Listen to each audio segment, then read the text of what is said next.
Vi quando ele colocou os pés na água. E respirou fundo. Então, pus os pés de volta e fiz a mesma coisa. Ele tinha razão, claro. Não. Estava mais tão gelada. Depois disso, meu pai passou a respirar comigo todas as vezes em que eu me via à beira das lágrimas. Quando ralei o cotovelo. Quando meu primo me pôs o apelido de Ório. Quando minha mãe me falou que eu não podia ter cachorro. Meu pai veio até mim e respirou fundo comigo. Ainda é doloroso pensar nesses momentos. Mesmo depois de tantos anos. Mas, por ora, continuo respirando no hall de entrada de Evelyn. Me controlando do jeitinho como ele me ensinou. Então, quando me acalmo, pego o celular e ligo para Frank. Monique. Ela atende no segundo toque. Me conta.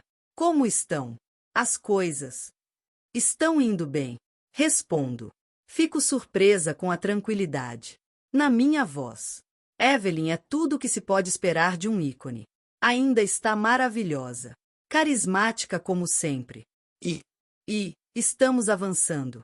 Ela está disposta a falar de algum outro assunto que não sejam os vestidos. O que eu posso dizer agora para já começar a salvar minha pele?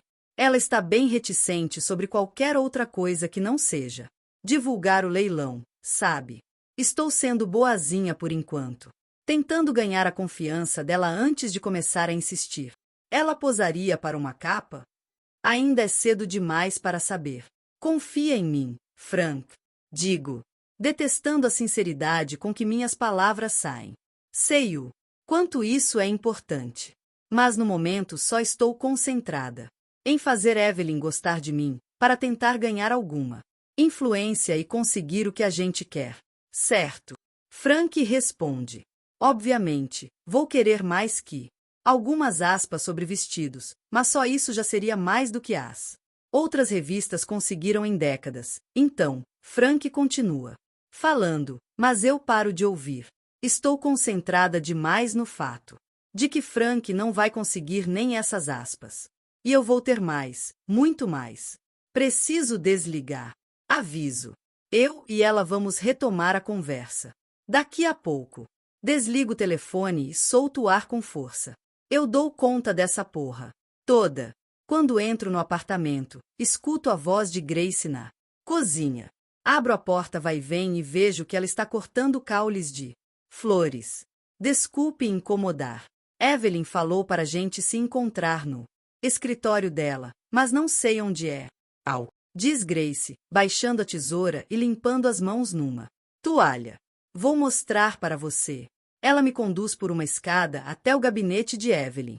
As paredes têm um belíssimo tom de cinza, combinando com um tapete bege puxando para o dourado.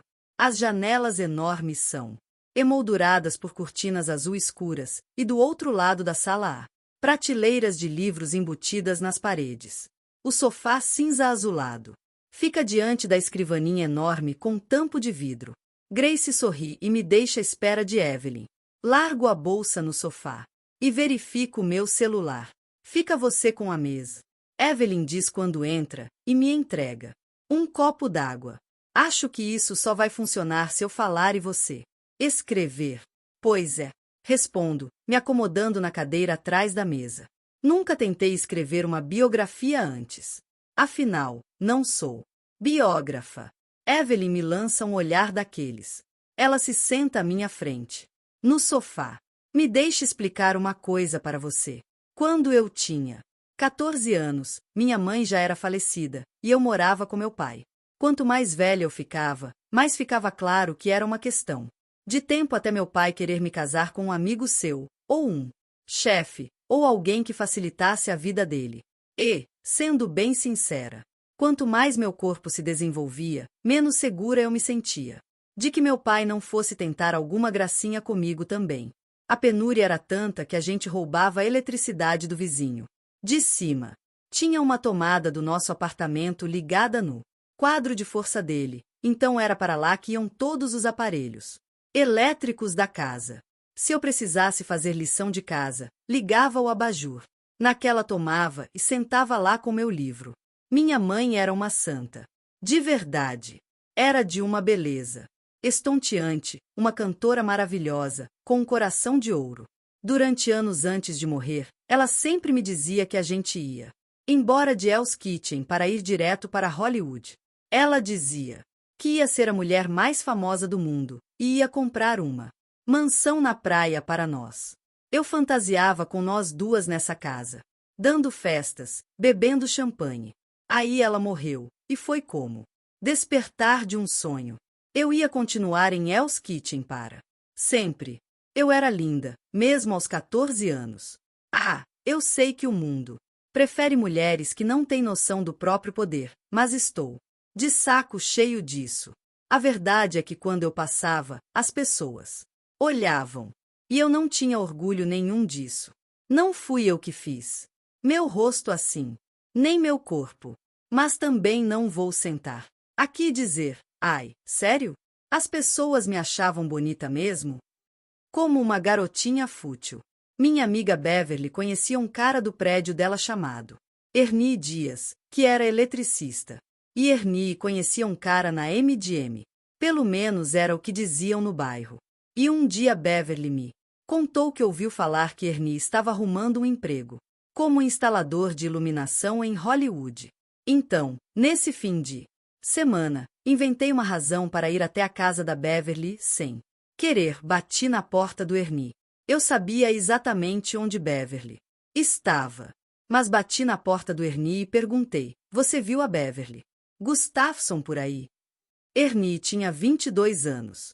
De bonito não tinha nada, mas também não era feio. Disse que não tinha visto minha amiga, mas continuou olhando para mim. Vi quando seus olhos grudaram nos meus, depois foram descendo, examinando cada centímetro do meu corpo no meu vestido verde favorito. E aí Ernie falou, você já tem 16 anos, menina? Eu tinha 14, não esqueça. Mas sabe o que fiz? Eu disse, acabei de fazer. Evelyn me lança um olhar cheio de significado. Você entendeu o que estou dizendo? Quando surge uma oportunidade para mudar sua vida, esteja pronta para fazer o que for preciso. O mundo não dá nada de graça para ninguém, só tira de você. Se conseguir aprender alguma coisa comigo, provavelmente vai ser isso. Uau! Certo. Digo, você nunca foi biógrafa, mas agora está dando o primeiro passo. Para isso, faço que sim com a cabeça. Entendi. Ótimo, diz Evelyn, relaxando um pouco no sofá. Então, por onde você quer começar? Pego meu caderno e vejo as palavras que rabisquei nas últimas páginas que usei. Tem datas e títulos de filmes, referências a imagens clássicas dela, boatos marcados com pontos de interrogação. E então, com uma letra maior, que repassei várias vezes com a caneta, escurecendo cada letra até alterar a textura da folha, escrevi: quem foi o amor da vida da Evelyn? Essa é a grande pergunta. É o ponto central deste livro. 7 maridos. Qual ela amou mais? Qual era seu verdadeiro amor? Nas qualidades de jornalista e de consumidora de cultura, é isso. O que quero saber? Não vai ser o começo do livro, mas talvez possa ser o nosso início. Quero saber, quando for falar desses casamentos, qual foi o mais significativo? Olho para Evelyn e vejo que ela está a postos, me esperando. Quem foi o amor da sua vida? Harry Cameron. Evelyn pensa um pouco e responde sem pressa. Não nesse sentido que você está perguntando. Em que sentido, então? Harry foi meu melhor amigo. Foi ele quem me inventou. E foi a pessoa que me dedicou o amor mais incondicional. A pessoa que eu amei da forma mais pura, acho. Além da minha filha. Mas não. Ele não foi o amor da minha vida. Por que não? Porque teve outra pessoa. Certo, quem foi o amor da sua vida, então? Evelyn balança a cabeça, como se fosse uma pergunta já prevista. Como se a situação estivesse se desenrolando exatamente da maneira como ela esperava. Mas em seguida faz um gesto negativo. Sabe de uma coisa? Ela diz, se levantando. Está ficando meio tarde, né? Olho para o relógio. Estamos no meio da tarde. Ah, é. Acho que sim. Ela responde, andando na minha direção. Caminho da porta. Certo então. Digo, ficando de pé também. Evelyn me envolve com o braço e me leva para o corredor. Vamos recomeçar na segunda-feira. Tudo bem para você? Claro. Evelyn, eu disse alguma coisa que te ofendeu? Evelyn me leva até a escada. De jeito nenhum. Ela diz, dissipando meu medo com um gesto de mão. De jeito nenhum. Fica uma tensão no ar que não consigo descrever muito bem. Evelyn me acompanha até o hall de entrada e abre o closet. Eu pego o meu casaco. De novo aqui. Diz Evelyn. Na segunda de manhã? Que tal? Começarmos às 10. Tudo bem. Digo, colocando o casaco pesado sobre os ombros. Se assim estiver bom para você. Evelyn confirma com a cabeça. Seus olhos se afastam de mim. Por um momento e ela espia por cima do meu ombro, mas sem parecer interessada em nada em particular. Então volta a falar. Passei muito tempo da vida me dedicando a maquiar a verdade. Ela explica. Fica difícil retirar todas as camadas depois. Fiquei boa. Demais nisso, acho. Inclusive, agora há pouco, eu não sabia como contar a verdade. Não tenho muita prática nisso. Me parece uma coisa contrária à minha própria sobrevivência. Mas eu chego lá. Eu balanço a cabeça, sem saber como responder. Então, segunda-feira. Segunda-feira, diz Evelyn com uma piscadinha e um aceno de cabeça. Até lá já vou estar pronta. Volto para o metrô enfrentando o ar gelado. Me enfio num vagão lotado de gente, me segurando na barra de apoio acima da minha cabeça. Vou andando até meu apartamento e entro. Sento no sofá, abro o notebook e respondo alguns e-mails. Penso em pedir alguma coisa para o jantar. E é só quando vou pôr os pés para cima que lembro que não tenho mais uma mesinha de centro. Pela primeira vez desde que ele foi embora, não pensei imediatamente em David ao entrar no apartamento. O que fica na minha cabeça no fim de semana, da sexta-noite ao domingo de manhã no parque, não é como meu casamento foi. Por água abaixo, e sim quem diabos foi o grande amor da vida de Evelyn. Hugo. Estou de novo no escritório de Evelyn. O sol bate diretamente nas janelas, iluminando o rosto dela com tanta luz que obscurece o lado direito de seu corpo. Estamos mesmo trabalhando juntas. Evelyn e eu. Biografada e biógrafa. Tudo começa agora. Ela está de legging preta e uma camisa social masculina azul marinho presa com um cinto. Eu visto minha combinação habitual. De jeans, camiseta e blazer. Escolhi uma roupa com que pudesse passar o dia e a noite aqui, caso fosse necessário. Enquanto ela quiser falar, vou estar a postos, escutando. Então, começo. Então, Evelyn repete, num tom que me convida a determinar o rumo da conversa. Ficar sentada atrás da mesa com ela no sofá instaura certa sensação de conflito. Quero que a gente se sinta parte da mesma equipe. Porque é isso que somos, não é mesmo? Apesar da minha impressão de que, no caso de Evelyn, nunca dá para saber. Será que ela de fato consegue dizer a verdade? Será que é capaz de fazer isso? Passo para uma poltrona perto do sofá. Me inclino para a frente, com o caderno no colo e a caneta na mão. Pego o celular, abro o aplicativo e começo a gravar. Tem certeza de que está pronta? Pergunto. Evelyn confirma com a cabeça. Todo mundo que eu amei já morreu. Não tenho mais ninguém a quem proteger. Ninguém mais. Por quem mentir, a não ser por mim mesma. As pessoas sempre acompanharam de perto os detalhes mais intricados da minha falsa história de vida. Mas não é. Eu não quero que elas conheçam a verdadeira história. Quem eu sou de verdade. Muito bem. Digo. Me mostre quem você é de verdade. Então. Eu vou tratar de fazer o mundo entender. Evelyn olha para mim e abre um breve sorriso. Percebo que falei o que ela gostaria de ouvir. Ainda bem que estava sendo sincera. Vamos seguir em ordem cronológica mesmo. Sugiro. Me conta mais sobre Ernie Dias, seu primeiro marido. O que tirou você de Hell's Kitchen? Tudo bem.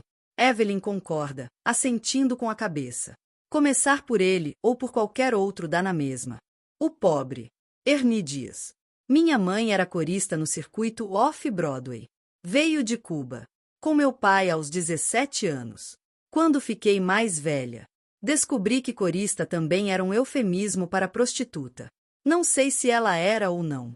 Prefiro achar que não, mas não porque existe alguma vergonha nisso, mas porque sei como é ceder o corpo a alguém quando a gente não quer, e espero que ela não tenha precisado fazer isso.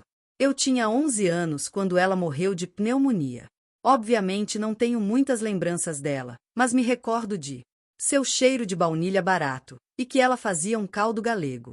Incrível. Nunca me chamava de Evelyn, só de Miija, o que fazia com que eu me sentisse muito especial, como se existisse no mundo uma coisa só nossa.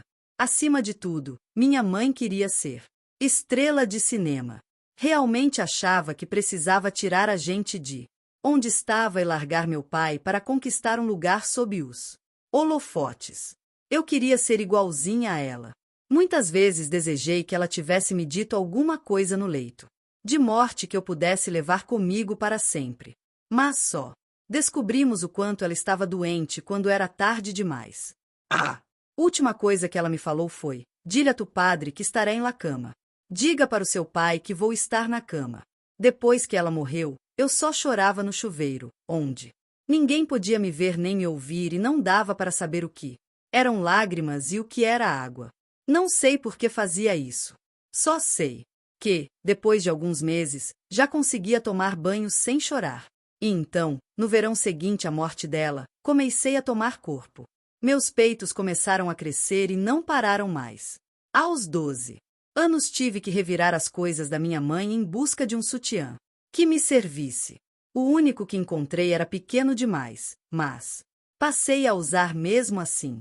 Aos 13 anos, eu tinha mais de 1,70 m, cabelos castanho escuros bem longos e brilhantes, pernas compridas, pele morena e um busto que quase rebentava os botões dos meus vestidos. Homens adultos paravam para me olhar na rua, e algumas meninas do meu prédio não queriam mais andar comigo. Foi uma época solitária, órfã de mãe, com um pai abusivo, sem amigas, e uma sensualidade que minha cabeça não tinha preparo para entender. O caixa do mercadinho da esquina era um menino chamado Billy. Era irmão de uma menina que sentava perto de mim na escola, e tinha 16 anos. Num dia de outubro, fui até lá comprar um doce e ele me beijou. Eu não queria que ele me beijasse. E o empurrei. Mas ele me segurou pelo braço. Ah, qual é? Ele falou. A loja estava vazia. Ele tinha mais força que eu. E me apertou mais forte. Nesse momento, percebi que ele ia conseguir o que queria de mim, com a minha permissão ou não. Então eu tinha duas escolhas. Podia fazer o que ele queria de graça, ou podia ganhar doces grátis. Nos 3 meses seguintes, eu pude pegar o que queria naquele mercadinho. E, em troca, saía com Billy aos sábados à noite e deixava que ele tirasse minha blusa. Nunca tive muita escolha. Nesse sentido, ser desejada significava a obrigação de satisfazer os outros. Pelo menos era essa a minha visão na época. Lembro que um dia ele falou, no depósito escuro e apertado, com as minhas costas prensadas contra um caixote de madeira: você meio que tem um poder sobre mim. Ele deu um jeito de se convencer de que seu desejo por mim era culpa minha. E eu acreditei. Olha só o que eu faço com os coitados desses meninos, eu pensava. Mas, por outro lado, esse é o meu valor, a minha força. Então, quando ele me dispensou, porque enjoou de mim, porque encontrou alguém mais interessante, foi ao mesmo tempo um alívio e uma sensação de fracasso. Houve mais um garoto para quem eu tirava a blusa porque achava que tinha essa obrigação, antes que começasse a entender que eu é quem poderia ditar a escolha. Eu não queria ninguém, esse era o problema. Sendo bem clara e direta, não demorei muito para compreender como meu corpo funcionava. Não precisava de garotos para experimentar sensações boas. E esse entendimento me proporcionou um grande poder. Eu não tinha interesse por ninguém em termos sexuais. Mas queria. Sim, uma coisa. Queria ir para bem longe de Hell's Kitchen. Queria sair daquele apartamento, sair de perto do bafo de tequila e da mão bruta do meu pai. Queria alguém que cuidasse de mim. Queria uma casa bonita e dinheiro no bolso. Queria fugir, escapar da minha vida. Queria ir para onde minha mãe tinha prometido que a gente moraria um dia. Hollywood é um troço curioso. É ao mesmo tempo um lugar e um sentimento. Se você fugir para lá, vai estar na direção do sul da Califórnia, onde faz sempre sol, e em vez das calçadas escorregadias e das sarjetas imundas vai encontrar palmeiras e laranjeiras. Mas também vai estar na direção de um modo de vida que só é retratado nos filmes. Vai estar em busca de um mundo de moralidade e justiça, onde os mocinhos sempre vencem e os vilões se dão mal, onde a dor estampada no seu rosto só vai deixar você mais forte, para conquistar coisas muito maiores no final. Demorei anos para entender que a vida não se torna mais fácil só porque ficou mais glamourosa.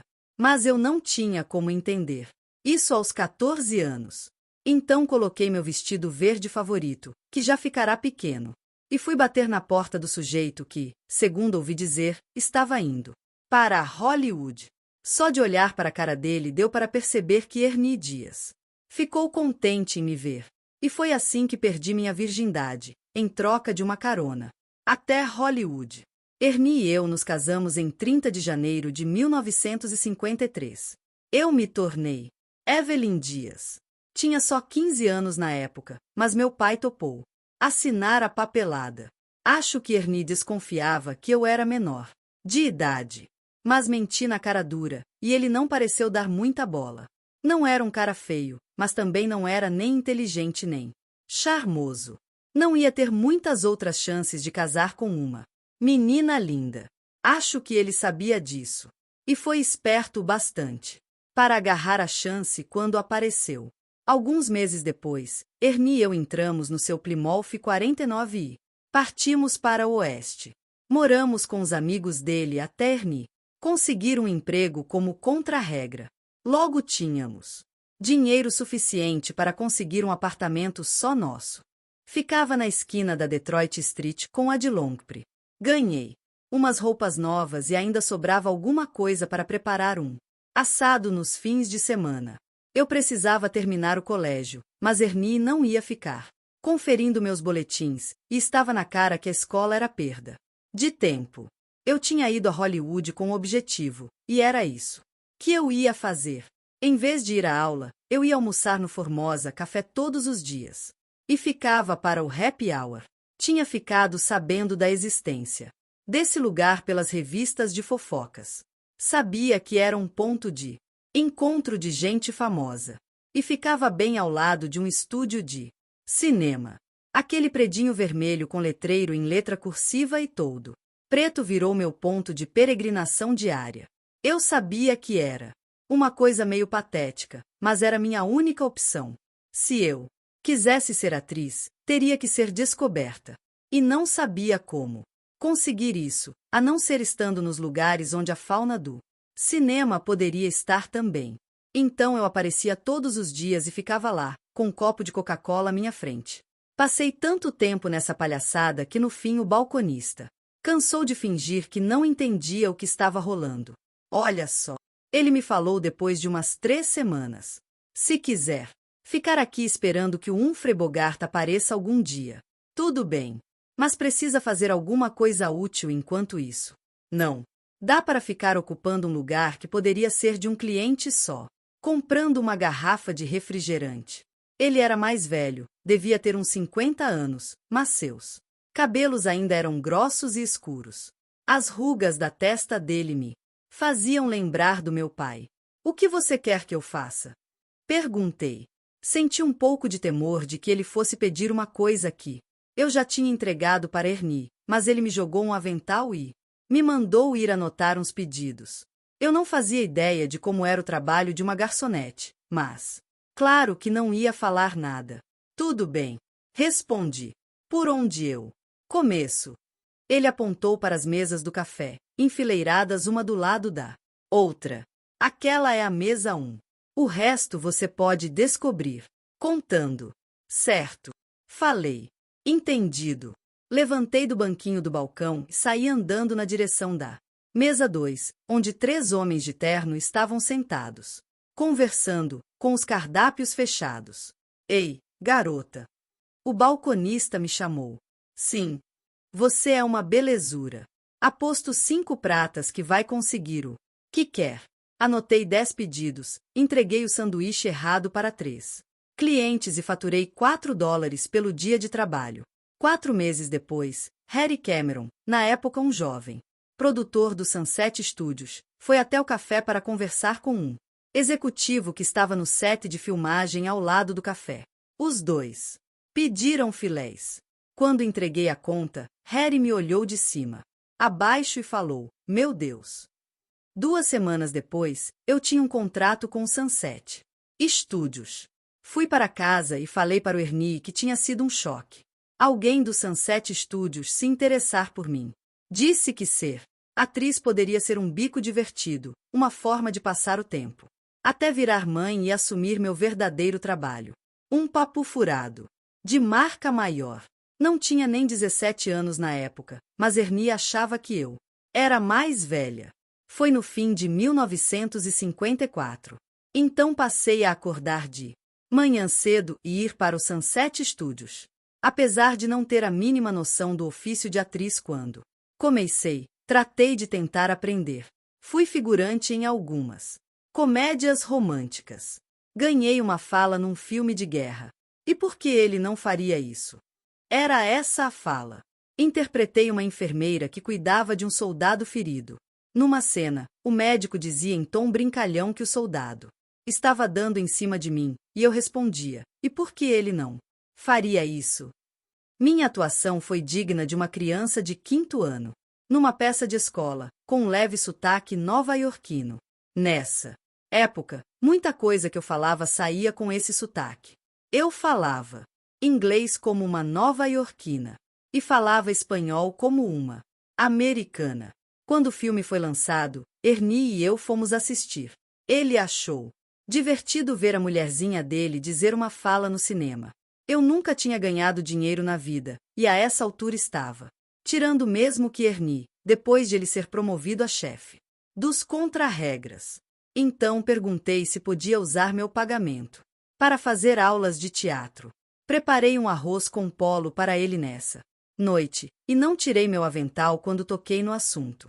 Queria parecer inofensiva, uma dona de casa qualquer.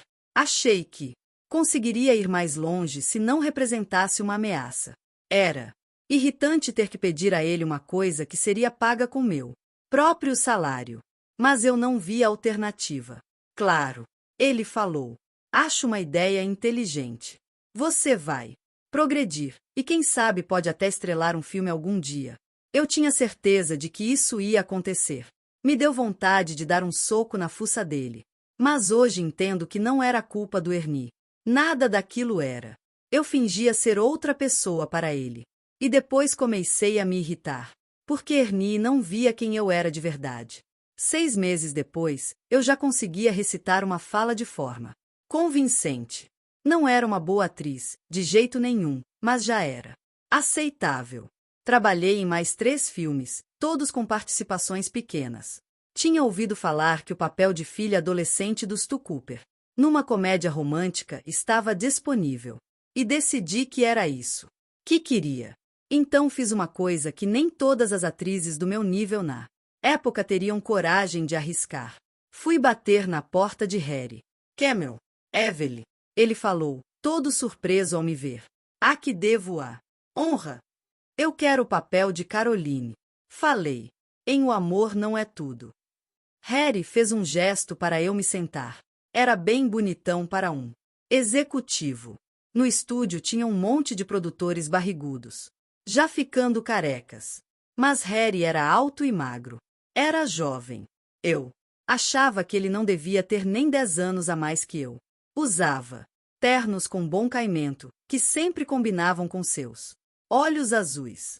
Tinha um estilo um pouco meio oeste, não tanto pela aparência, mas pelo jeito de tratar as pessoas, primeiro com gentileza, mas depois de uma maneira bem firme.